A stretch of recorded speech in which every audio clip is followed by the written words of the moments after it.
c'est qu'ils n'ont pas besoin de nous. C'est qu'en fait, leur communication... Ils n'ont plus besoin de nous. Ils n'ont plus besoin de nous. Oui, c'était le cas avant, mais maintenant, avec leur communication qui est possible sur Insta aujourd'hui, Lucas Chevalier, quand il veut faire son mea culpa, entre guillemets, ou son explication, parce qu'on lui reproche d'avoir fait un like sur un post RN, il explique qu'il n'a pas fait exprès, il passe par Instagram et il fait 3 pages d'écrit pour expliquer sa position. Il va pas... Alors que il a probablement eu peut-être un journaliste de l'équipe qui lui a écrit pour lui dire est-ce que tu as envie d'expliquer, ou peut-être quelqu'un en radio ou quelqu'un en télé, de tout média d'horizon, parce que c'est intéressant pour le média d'avoir l'explication de Lucas Chevalier. C'est quelqu'un aujourd'hui de premier plan, il est en équipe de France, c'est un gardien du Paris Saint-Germain, il a pris une dimension incroyable.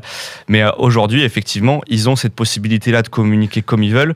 Donc nous, on est tributaires de ça, et on a même l'impression parfois qu'on est des ennemis pour eux. C'est-à-dire qu'en fait, eux, ils nous voient comme une possibilité de bad buzz. C'est-à-dire, et c'est forcément ce que les communicants leur disent aux joueurs, aux sportifs. Mais je dis les sportifs, mais en fait, c'est surtout les joueurs de foot. Parce que c'est surtout dans le foot qu'il y a cette communication-là, vu les enjeux financiers qu'il y a et l'importance que ça prend, le sport numéro 1 dans le monde et tout ça, les reprises qu'il peut y avoir sur la moindre phrase.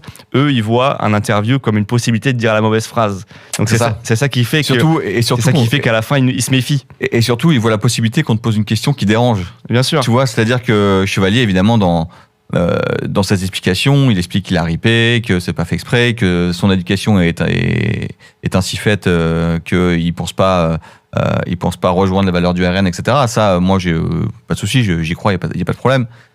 Le problème, c'est qu'il se dit, si je vais voir un journaliste, peut-être qu'à un moment, il va me dire, ouais, mais du coup, s'il y a parce que la question de la vidéo, c'est s'il y a un deuxième tour, LFI RN. Si on lui pose vraiment la question. Ouais, si on lui pose vraiment la question.